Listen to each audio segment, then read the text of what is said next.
welcome to Co-Opinions, the show where we talk about our opinions and we want to hear yours. Today I have Brent with me. Hey. So today we are going to talk about the 20th anniversary of the Nintendo 64 and also the Assassin's Creed franchise. However, let's touch upon what we've played this last couple weeks and any small news that might have transpired. Brent, you want to go first? I've been continuing on with Dishonored. Mm-hmm. Haven't made a whole lot of progress. Haven't had a whole lot of free time to get it done. News-wise, stocks for Nintendo dropping after shareholders discovered that Nintendo didn't make Pokemon Go. They didn't make Pokemon Go. They didn't develop it. They're not the sole parent company. It's unfortunately plays right into your hole. The shareholders really don't know what they're talking about, which is really unfortunate because I know that Nintendo saw an enormous jump thanks to Pokemon Go, and then it saw a 20% drop as soon as they said, guys, we don't actually own this. Did you see that Nintendo posted huge losses? I saw something about that, but I didn't read into it too much. Yeah, their hardware sales are down tremendously, which isn't a surprise because I don't think they have any more Wii U games coming out this year. And with the NX on the horizon for early next year, I think Wii U games might be done. Yeah. Which is really unfortunate because I know you and I both enjoyed the Wii U tremendously. We did. So that is truly unfortunate. Any other small news that jumped out? It's been a couple weeks. Sega heading for nostalgia by trying to capture what Nintendo did with their NES Mini NES, the NES emulator, let's call it that. Right. And Nintendo's console only has 30 games on it, whereas Sega's mini console has approximately 80, I believe. Yeah. And now, a good portion of those are puzzle games. However, Sega's also releasing a handheld as well. Now, I'm not sure if that just has Game Gear games on it or not, because I was a Nintendo kid growing up, so Super Nintendo and Nintendo is where my heart lies. That's not to say I didn't own a Genesis when it was out, and as time went on, I owned a Saturn, even if I owned very few games for it, and I also owned a Sega Dreamcast, which was criminally underrepresented. But it's interesting seeing a throwback to the early 90s with this Nintendo versus Sega, because now Nintendo's got its 30 game console thing coming out, and Sega has its 80 game, so it's almost like we're back in the early 90s. I had a Game Gear, but I only had like 2 games for it. Well, I felt like the Sonic game I had for it was just a port of Sonic from... I disagree with that. And the problem with Game Gear, in my experience, was it took, 8 AA batteries? 6 AA batteries. And it lasted for 90 minutes? 2 hours. Okay, so a little longer. But it is going to be interesting. I'm curious if either will make a significant splash this holiday season. Well, I know people who want both just because they want... I mean, the problem with the NES one is I probably have all those games on my Wii U Virtual Console. Actually, somebody made a comment on our Facebook, so this is a shout out to Kyle Kraus on this one. He was incredibly disappointed with the NES Classic because there's a lot of Capcom and Konami games that are missing, which is interesting because it's not all Konami games. So it makes me wonder what hoops Nintendo didn't want to go through. Did they just not want to shell out the money for the big IPs, or I'm curious what went into that. That is a good question. Yeah. We have a friend, Jake. He was complaining because it didn't have Battletoads on it. Yeah, but that's an easily represented problem because Battletoads is on the Rare Replay for Xbox One. That IP isn't owned. It costs too much money for Nintendo. Microsoft ain't gonna give that up. So. No, especially since with Battletoads, they introduced a Battletoad character into Killer Instinct relatively recently, which lends heavily to the idea that there might be another Battletoads game on the way, which would be really interesting because if memory serves, there hasn't been a Battletoads game since the mid-90s. I could be wrong on that, but it's been a very long time since a Battletoads game. Any other small news that jumps out at you? No, it's pretty light. Okay. I've actually had a very, very busy few weeks as far as beating games goes. Let's see, I wrote them all down just because Oh, yeah, actually, there is a healthy amount. So, I had beat the game Pony Island for PC. That is a very difficult game to explain. You gotta try it. It's like $4. I also beat Inside for Xbox One. That game is amazing. It's the spiritual successor to Limbo. It is fantastic. We talked about it on the E3 wrap up. I really want to get anybody who can to play it. Aaron and Rachel were actually in town when I played through it, and the ending of that game entirely floored me, especially the secret ending.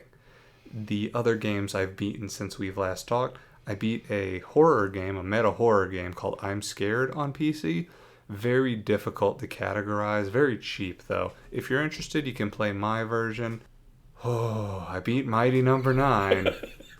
So the next two games, Mighty Number 9 and Xenoblade Chronicles X, I'm going to try to have Nick and Chris on in the foreseeable future because I am going to destroy Mighty Number 9 and be less than charitable to Xenoblade Chronicles. The Xenoblade Chronicles, that was a genre mismatch. I'm not going to put that on the game, though Nick has raised some valid points to me about it. And Mighty Number 9 was a trash game. I am going to eviscerate that game, and I'm not even sorry. I also beat Rhythm Heaven Megamix, which also talked about in the E3. It was an enjoyable game. It started off real slow, but it actually had 2 false endings, which I always think is curious. The game had a lot more legs than I thought it would. Good marks. I got through Odinsphere Leaftriser, and not only did I beat that, I got the Platinum. It continued to be a delightful game. I might talk about it with Nick on a podcast coming up. It's really fun, and I'm really enjoying all the changes. And I also beat the first Dead Rising 3 DLC. 2 hours long is okay. I'll beat the other 3. I have heard they're all okay. As far as little game news goes, speaking of Dead Rising 3, they mentioned that Dead Rising 1, 2, and Off the Record would be coming both to Xbox One and PS4. That's interesting because the first game has aged abysmally. It wasn't great back when it came out. Compared with how streamlined they've made it nowadays, they have a difficulty in Dead Rising 3 meant to emulate the normal difficulty in Dead Rising 1. It's not going to catch on well. Yeah. It's not. And Dead Rising 2, that was the one you played because you didn't own a 360 until very late in the life cycle. Yeah. So you own Dead Rising 2, which came out on PS3. And what was your opinion of that? I loved it. It was a lot of fun. And the reason it was a lot of fun was because they did a lot to strengthen it. The people that you had to lead everywhere, I'm pretty sure in the first one you couldn't give them weapons. In the first one, you almost had to hold them by the hand. Oh. It was bad. It was bad in a lot of ways. Now, to be fair, sometimes giving them weapons in 2 never didn't work out for you all the time. Sometimes it didn't work out, but I remember when I went to fight the psychopath who was dressed up like the BDSM pig. Yeah, with the chainsaw. Yeah. I had 3 survivors and I gave them all heavy machine guns. It was amazing. That's when I knew it was for certain better. And Off the Record was even better than 2 because 2 had a couple places where it could have been tighter. For example, you had to get Zombrex back to your daughter, and that was a kind of artificial constraint that hurt the game a lot. And Off the Record, as long as you had the Zombrex, that's all that mattered. So it was a much stronger presentation. It also went back to the goofiness of Frank West, which I love to death. And when Dead Rising 4 comes out, I think that we'll have a big topic discussion about the Dead Rising franchise because it's interesting to see how the games have progressed because the first one was silly, but it was kind of serious. The second one was a little more serious. Off the Record went back to silly. 3 got dark, but still goofy. And the 4th one's bringing back Frank West. So I'm real curious about that. With that, we'll move on to N64. So, Brent, when did you get a Nintendo 64? Christmas 97? Okay. What games did you get with it? I think GoldenEye was one I had for it. I didn't have the normal launch stuff that everyone had. I didn't have Mario 64 or Mario Kart. Man. Did you have Star Fox? I had I think Star Fox was what mine came with, actually. Interesting. Did you have Donkey Kong, Majora's No. Mask, Ocarina of Time? I mean, yeah, eventually I had Ocarina of Time, I had Majora's Mask, I had Wave Race, I had Ugh. Star Wars Shadows of the Empire, Star Wars Rogue Squadron. I had the lesser known The World Is Not Enough James Bond game. I remember that game, playing it at your place. I don't remember it being great. It was okay. This one was multiplayer. Yeah. Let's see, did you ever get Perfect Dark? No. I know you never got Jet Force Gemini either, because that was a huge selling point for you when Rare Replay came out. It was. Right. I rented it. Several times, so. It was a game that had a lot of legs when you were younger.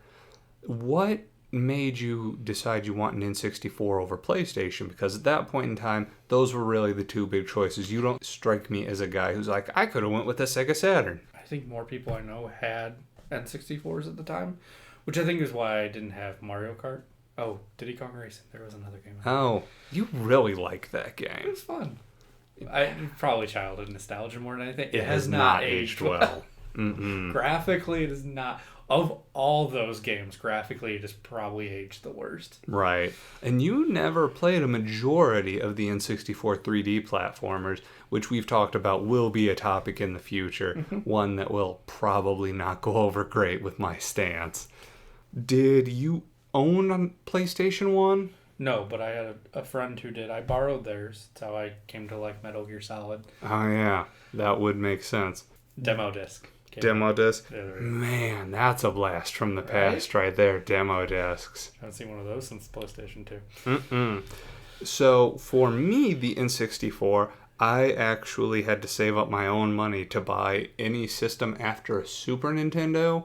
From Super Nintendo up until the PS2, GameCube, Xbox era, my family wouldn't buy me games because they realized they started me down a dark path, which I have never returned from. Thanks for tuning into Co-Opinions. And it was a thing where I'd saved up enough money to get an N64, and I had all the games I wanted in the chamber. I wanted to get Ocarina of Time. I wanted to get Quest. I wanted to get Jet Force Gemini. There were Majora's Mask, Star Fox. It was all the Mario Kart. All the regular ones everybody always wants. Then the PlayStation started to get more visualization from me, started to be more obvious. I'm like, oh, I can play Final Fantasy VII on this? I'm absolutely going with that.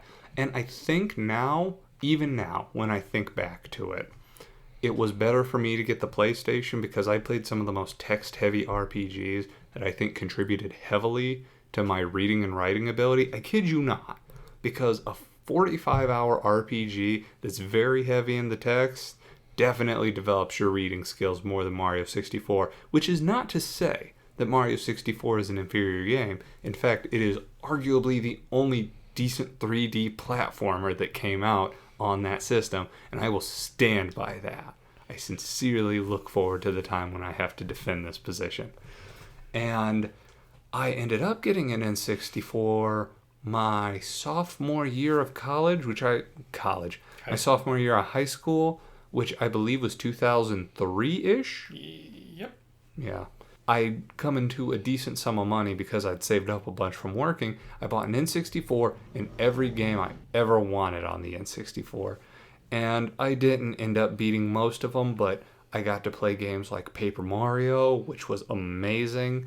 I got to play through Perfect Dark. I got to play through Majora's Mask the N64 way. It was all really, really interesting.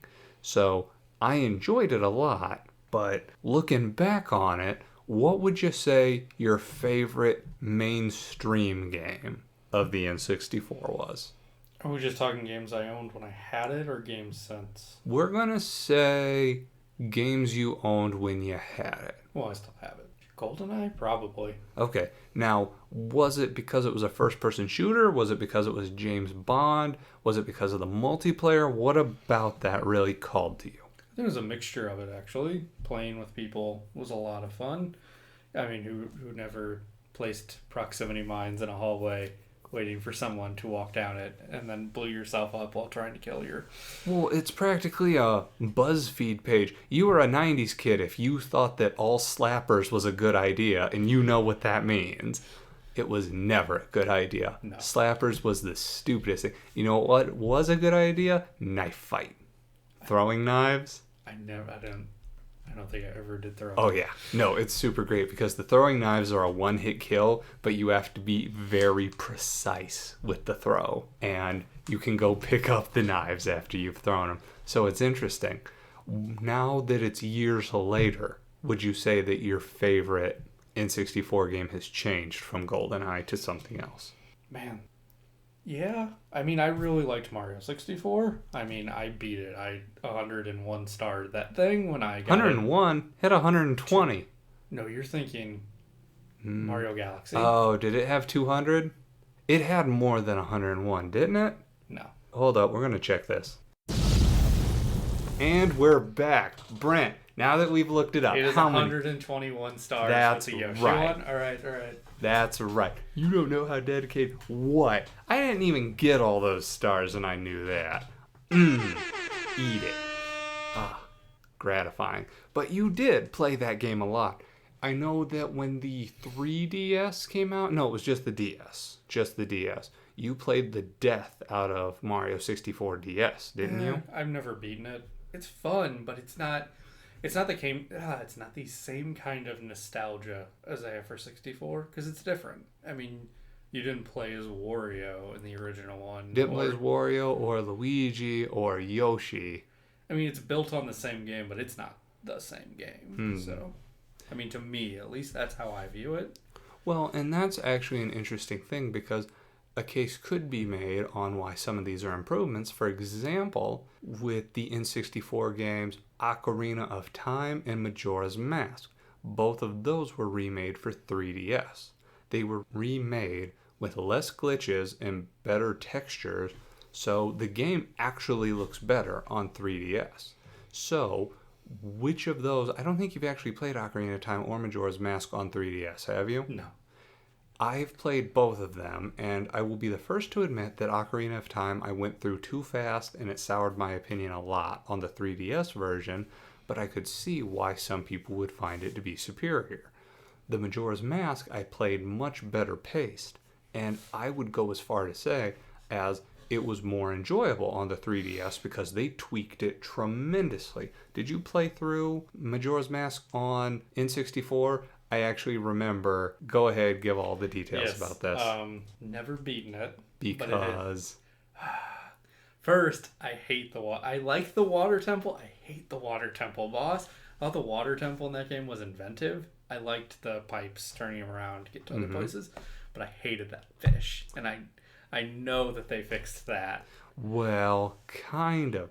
See, I actually had zero problem with the fish in the N64 version because you could just cheese the system. Same with the Giant's Tower boss. If you put on the Giant's Mask, that was it. It was basically a 15-second fight. Whereas in the 3DS version, you have to fight the fish on the platform and in the water. You have to do both. And they changed the Giant's Mask entirely in the Giant's Temple because you don't get the mask until you kill one of the two worms. And then once you've killed one of the worms, you get the mask and you have to wear the mask to kill the other one, which is really interesting because you fight with your hands instead of the sword. They changed up the boss fight for that significantly. I thought that was a really interesting thing. But being said, gameplay-wise, Majora's Mask, I could play that.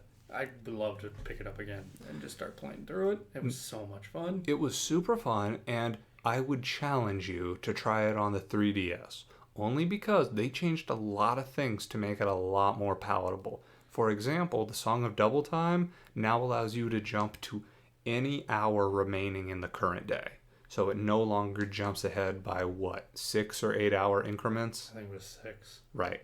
So you didn't have to wait for 5 hours for the robber to show up in the valley.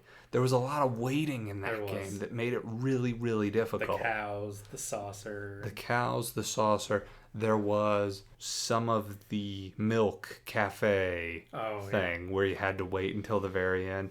You're also now not restricted by the owl save statues anymore. It doesn't only save when you go back in time. However, it doesn't save when you go back in time. I lost all of the fairies from a fountain because actually this was my own stupid fault. There's no two ways around it. I beat the second dungeon. I had all 15 fairies, and then I'm like, all right, awesome, time to go back. And I forgot to turn the fairies in, so I lost all of them. You have no idea how disappointing that was to me. I had all the fairies in all the dungeons. Can you ever say you did that? No. Right. It was a lot more enjoyable than I thought it would be. The things they changed were really amazing. So I would 100% recommend you check that out. But we're getting away from the point. Do you remember Quest 64? Yes. I didn't play it, but I remember it. Quest 64, I say this with no disrespect to anybody who loved that game. That game was attempting to cash in on the fact that Zelda hadn't come out before Zelda came out. And it kind of worked. I don't remember anybody who said they beat it, but it kind of worked because I remember a lot of people owned it. So, I mean, for my N64, I had a lot of weird games. I mean, I had you Battle still Tanks. have a lot of weird games. Oh, well. God, I had Battle Tanks. We played the hell out of that. Yeah, you played a lot of Battle Tanks. A lot of fun.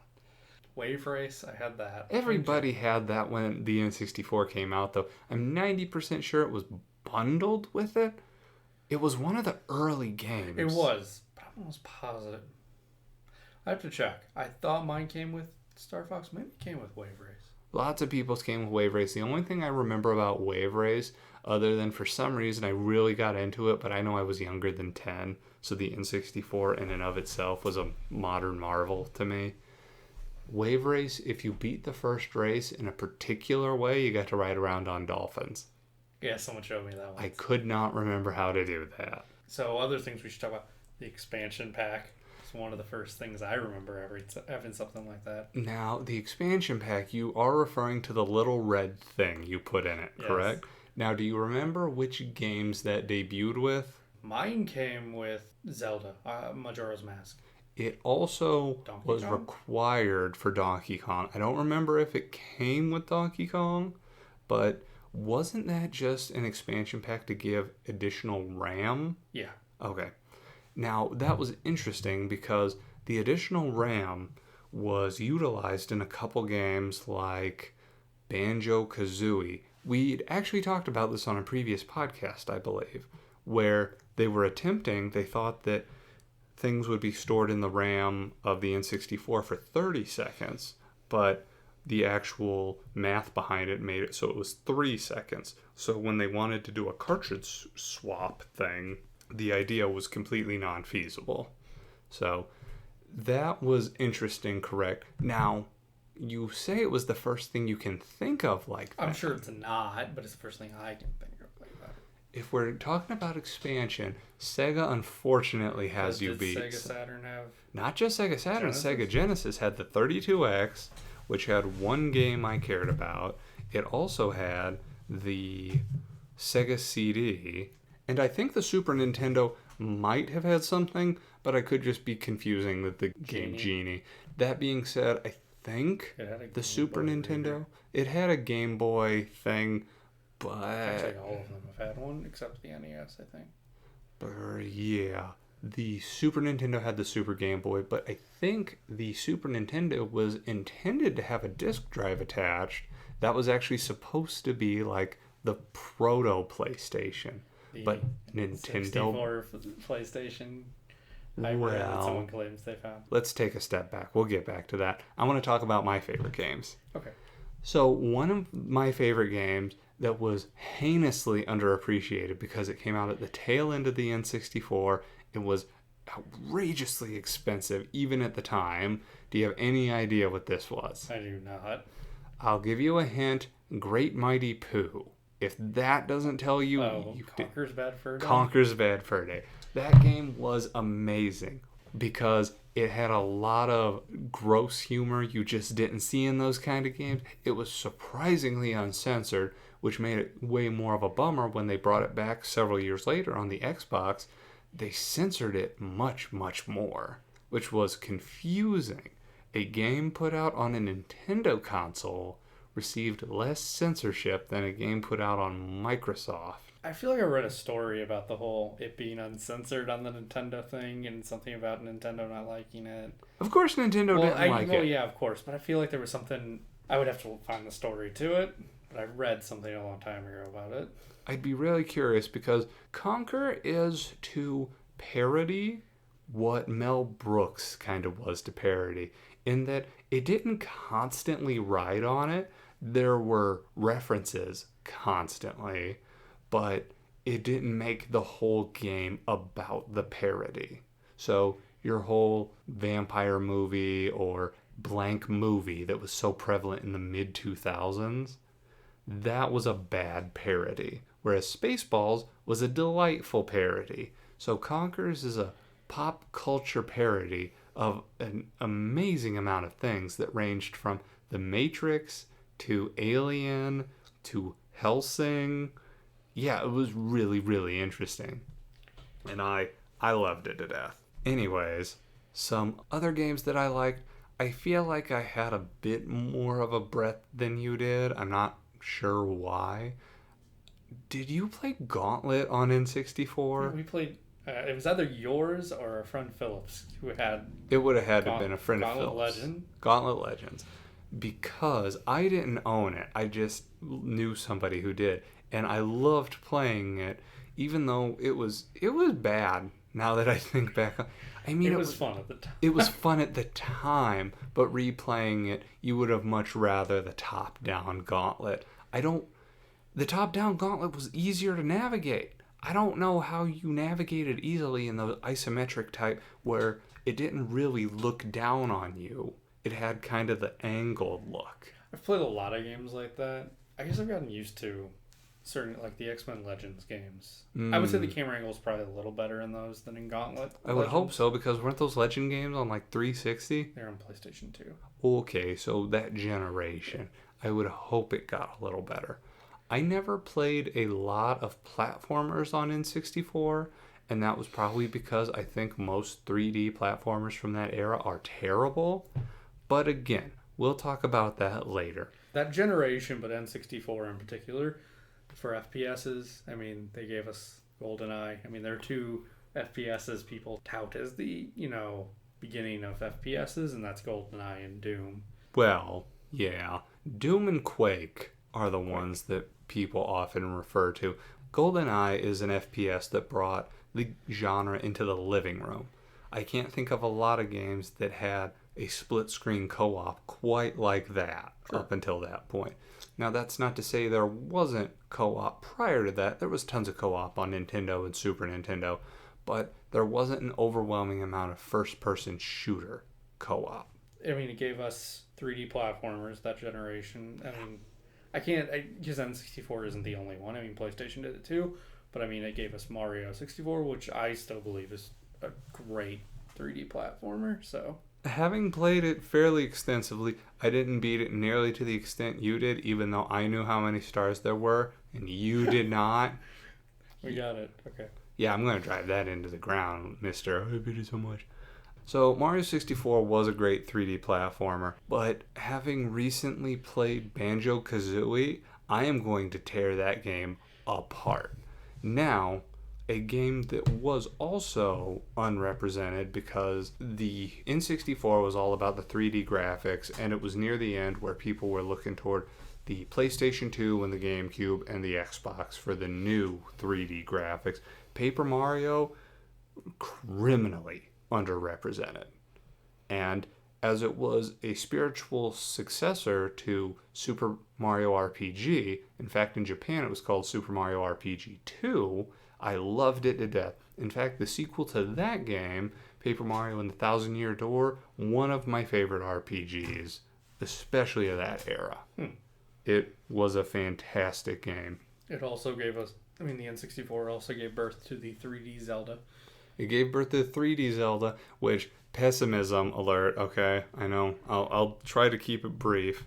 It gave birth to such a popular genre of Zelda that every console Zelda has been Ocarina of Time since then. I won't say it hasn't worked off Ocarina of Time. I would say they're still different. There's still differences, but it never differentiated itself enough to stand out to the point where this new one, Breath of the Wild, is so dramatically different that it's blowing everybody away. True, but one of my favorite Zelda games is still Majora's Mask. Majora's Mask is really interesting because Majora's Mask is kind of like the Final Fantasy VIII of that franchise, and that Ocarina of Time came out, and that's what everybody knew.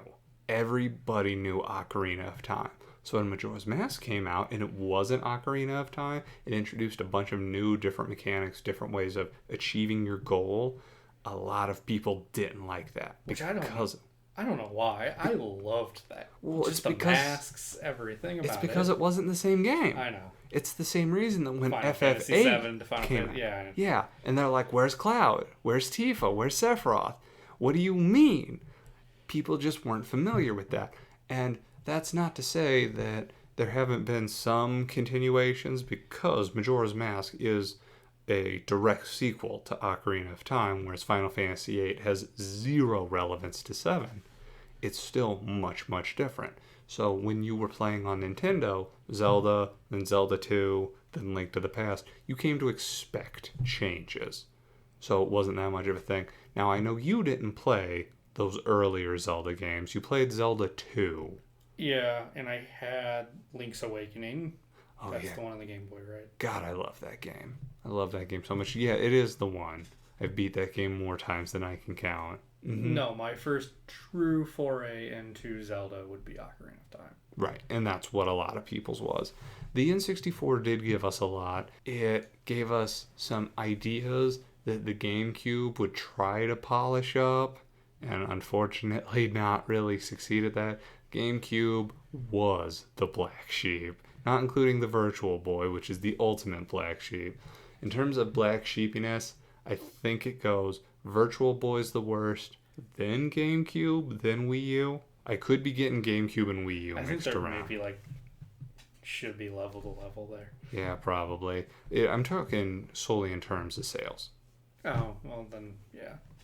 But the N64 did a tremendous amount, and I sincerely hope that whatever the NX does manages to innovate on the same level that Nintendo tried to do with the N64, and I'm looking forward to whatever it is, because it's things like the N64 that continue to make me hopeful for the future of whatever they have. But I think that's about enough for this topic. What do you say? Oh, yeah. Wonderful. Let's go ahead and move on to our next topic, our final topic for the evening, and that is the Assassin's Creed franchise. Now, this is a topic that you felt decently strongly about. You'd mentioned before that you wanted to bring it up.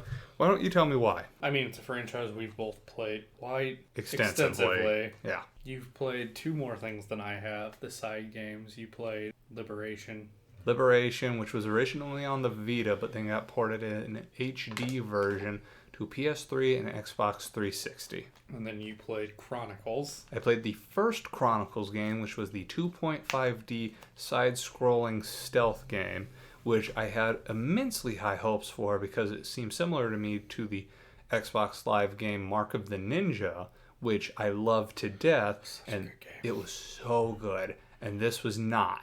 It was forgettable, and it was mediocre. The story was whatever, but I digress. So let's go ahead and go back to the beginning.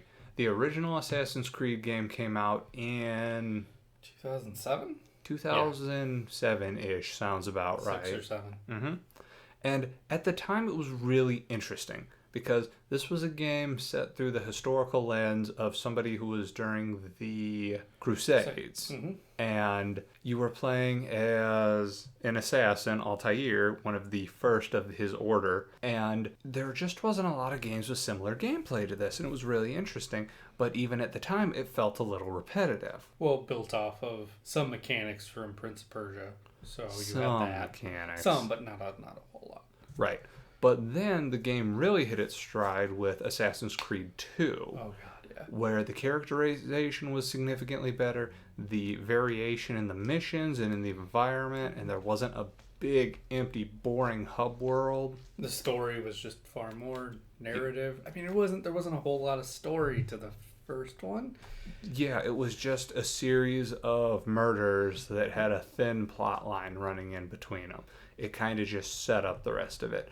But the next 3 games, Assassin's Creed 2, Brotherhood, and Revelations, now collectively known as the Ezio Trilogy, had a much stronger narrative to them. And it also set up a relatively interesting precedent. Would you like to expand upon that precedent? Brought up the yearly release post Assassin's Creed 2, where they just one after the other after the other. So after Assassin's Creed 2, we had Brotherhood, Revelations, 3, 4, Rogue Unity. So there were 2 console releases that year, and then Syndicate. We had release after release after release after release, which was very interesting given the overall plot, which was really out of left field. Let's be honest on this one. After that first game, who really saw, would you call them aliens? No, because I've always got the impression, spoiler alert, spoiler. It's almost a decade-old franchise at this point. And yet I still know people who are just starting it, so I guess spoiler alert. Okay, spoiler alert. I always took it as they evolved on Earth before everyone else. They're like the Forerunners nonsense. Yeah. So there were these things that had the names of Roman gods. Yeah, well, Juno, that's a Roman god, isn't it? Yeah, Juno, Minerva. Those are all Roman. Jupiter. Yeah, those are all Roman. And they created humans as slave labor. Yeah. Essentially. More or less slave labor. Bio-robots is a better way to put it. Right. And the things that you're collecting, the pieces of Eden, are actually technology that they had. And the technology was meant to save the planet. It went real off the rails real fast. There's no 2 ways about it. The whole assassin versus Templar, the antagonist force you mainly deal with, became secondary in the second game. That's the second game out of like 9. Yeah. And it was interesting because with 2, it introduced these characters. In Brotherhood... Well, one did hint at them. I mean, they didn't outright say it, but that final boss fight, he says, this is technology from the people who came before us and all this other stuff. Yeah, but...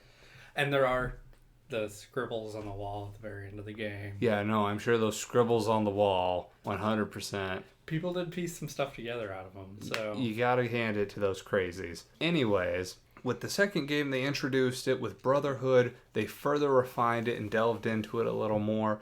With Revelations, which was, at my time, the least favorite Assassin's Creed I'd played, because Ezio was secondary in that story. There's no 2 ways about it. He was. Because what that did was you returned to Masyaf, correct?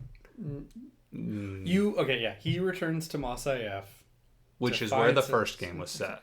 Goes there, tries to find something out, gets caught, it ends up in Istanbul, and that's where the game takes place. Got it.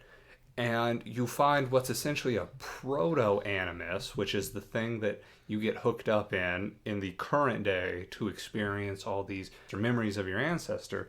And Ezio finds these little discs that allows him to experience the memories of Altair, in which Altair gets more character development in a third of Ezio's game than he got in a PSP game, a DS game, and a console game. Now, admittedly, I never played the PSP game or the DS game because they got middling reviews. Yeah, I never heard anything good. I did not play them either. Right.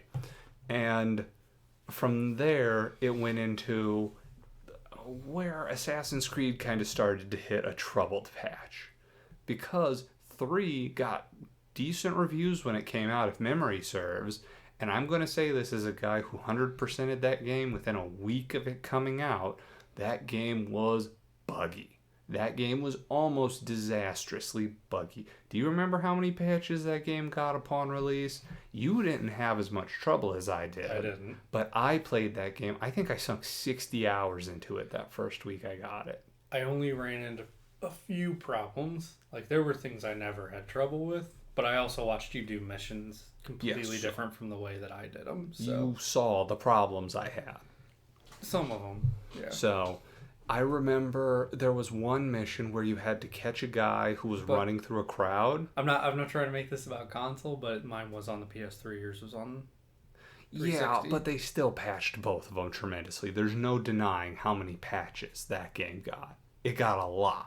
And this is where we kind of started to see trouble in paradise, so to speak, because the Assassin's Creed 3, yeah, it was real buggy. Assassin's Creed 4, which the overarching plot that involved the main character and trying to stop the end of the world with these forerunners, blah, blah, blah, it came to a conclusion at the end of 3, very dramatically so.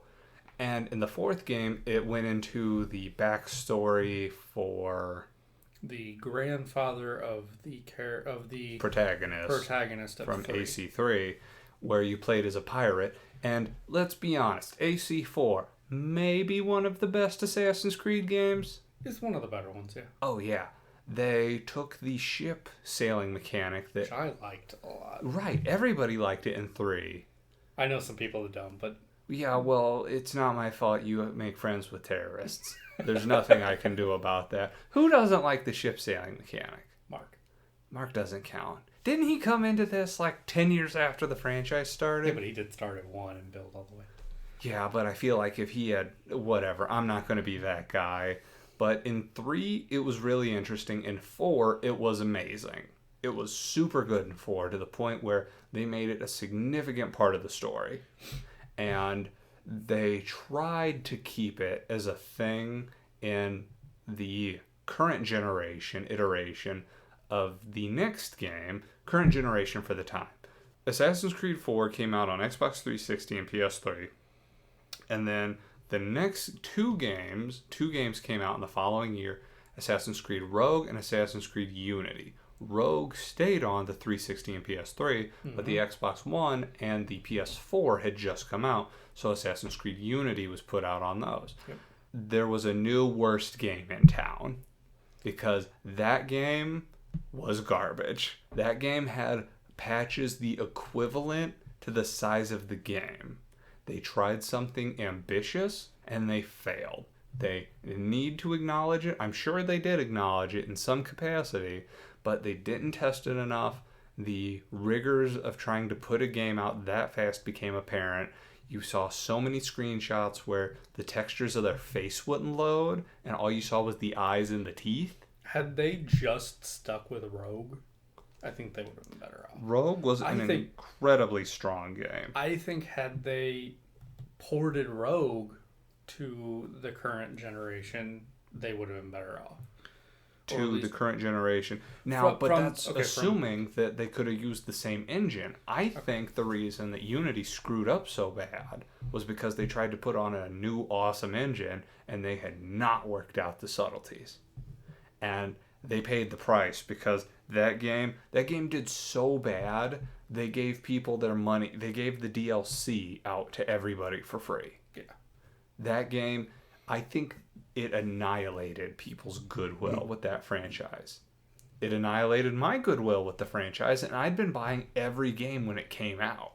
When Syndicate came out, I didn't buy it when it came out because what if it was garbage? It ended up not being garbage. It ended up being decently fun. But Unity made it so I will no longer buy those games right when they come out because I don't trust them now. I never thought that they had been milking the cash cow up until Syndicate.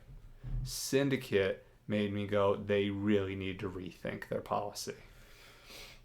Yeah, I understand. So this will get into a little bit of Ubisoft really quick.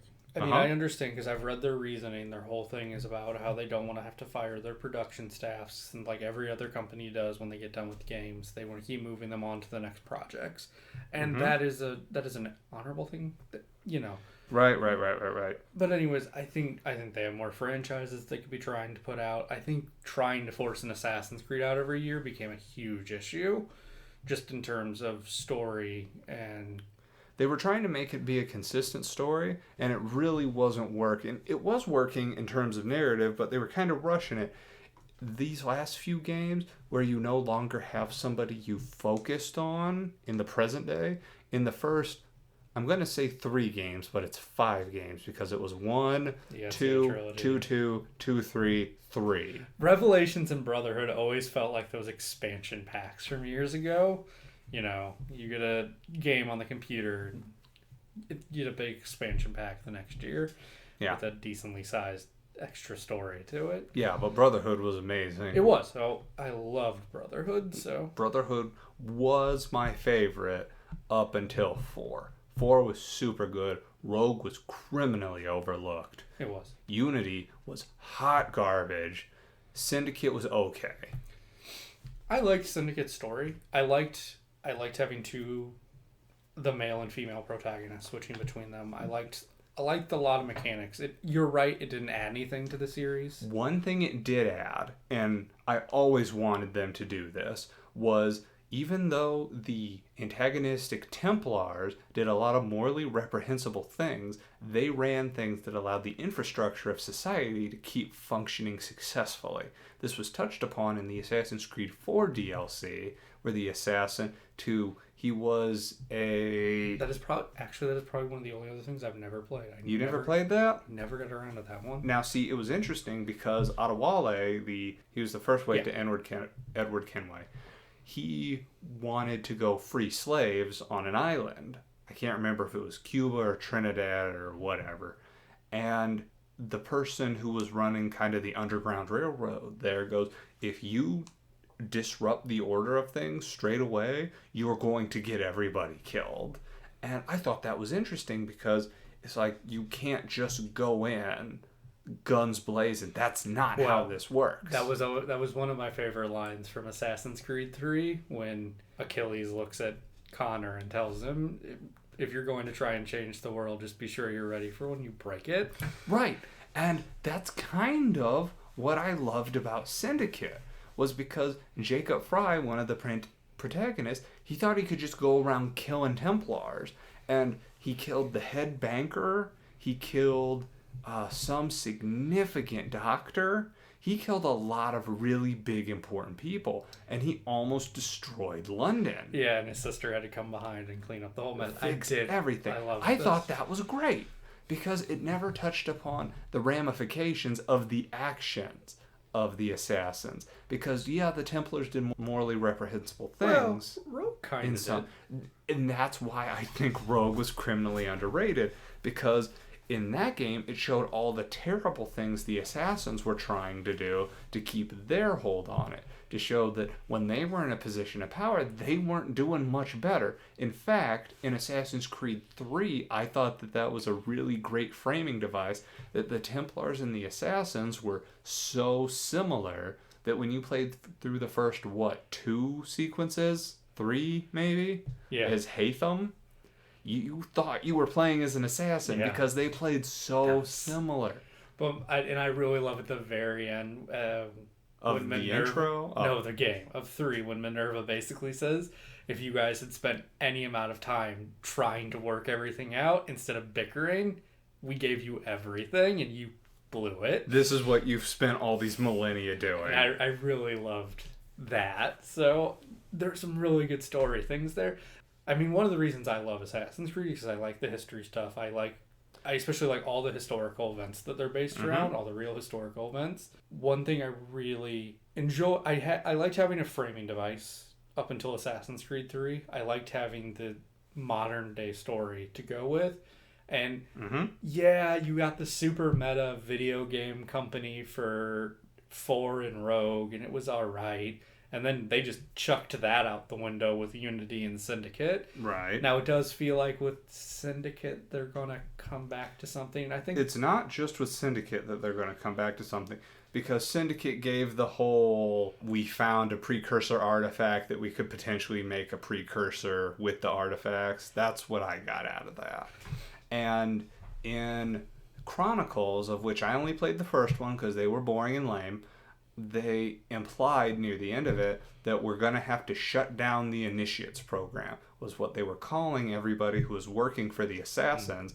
So they really make it seem like they're going back to a protagonist for the new games, which will be an interesting change of pace because we had 5 games with a modern day protagonist, then we've had 4 Rogue, Unity, Syndicate, and whatever you want to consider the Chronicles games. So we've had almost as many games without a protagonist as with a protagonist.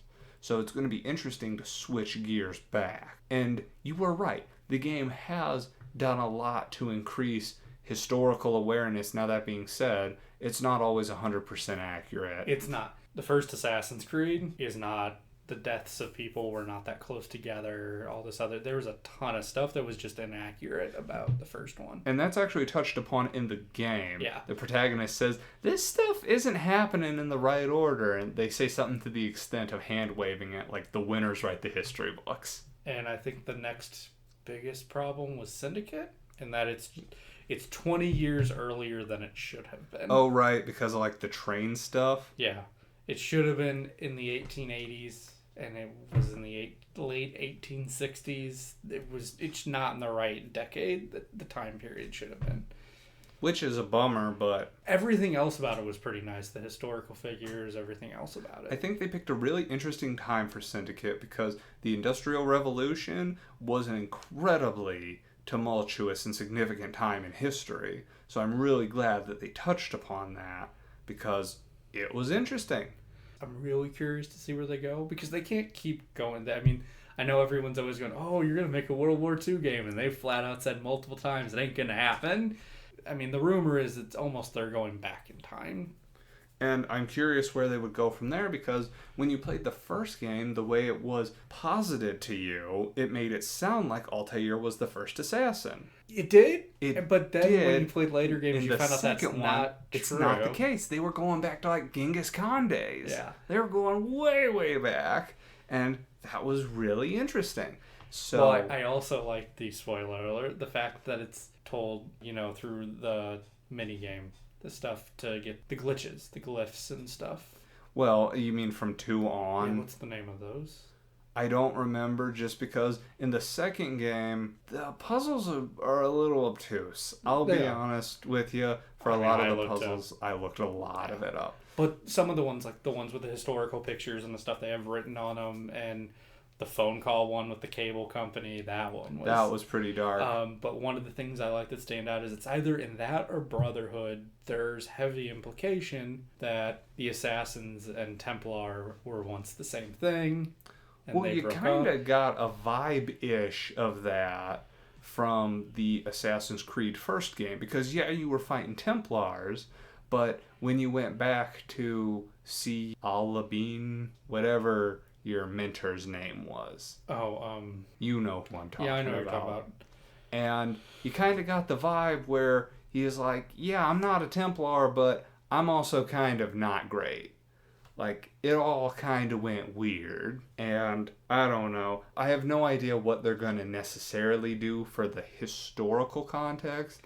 Which reminds me, that's another reason I hated Unity. Sorry to circle back around to this. Was how pointless it was. Do you remember that? It was pointless. It was. Okay. There's no two ways about it. They So- said you have to find the body of this guy before the Templars get to him. You play through this whole glitchy, destroyed game, and at the end of it they go, oh, he's been dead in basically a ditch for these last several hundred years. There's no way they can do anything with him. Thanks for suffering through this.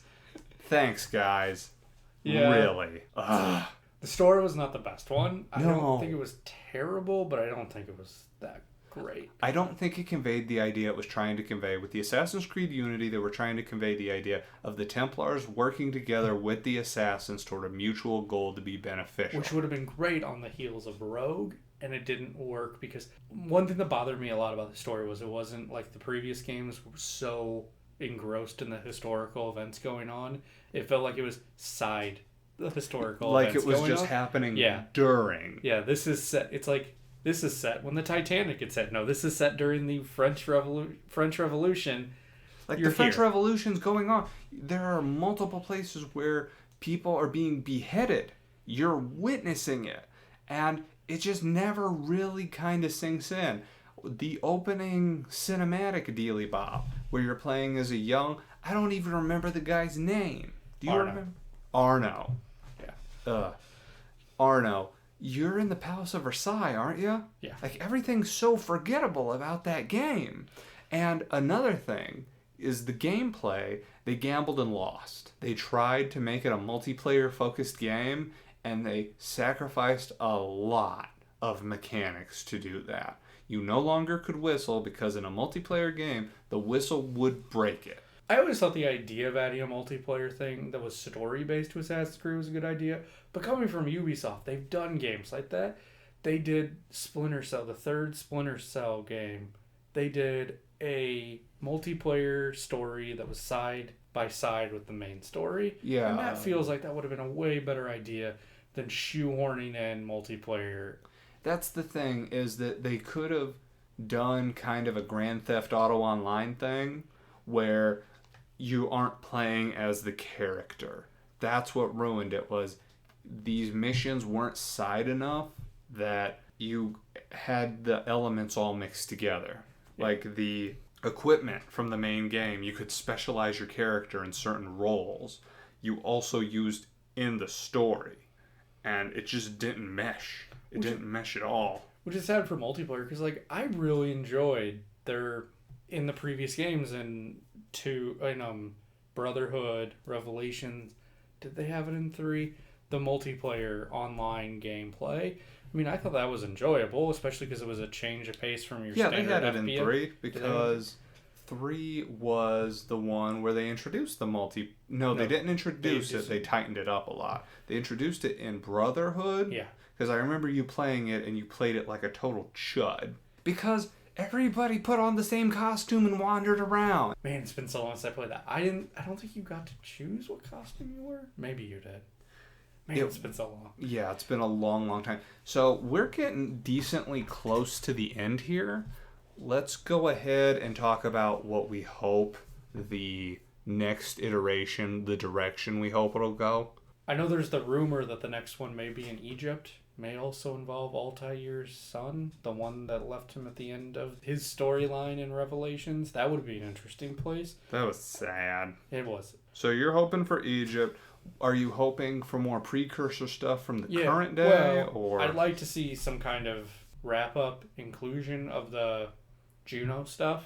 Mm-hmm. I mean, they've made her seem like she's this bigger thing, especially with side viral stuff, campaigns online and other things, books, showing that she has like this growing cult. I would like to see that in a game.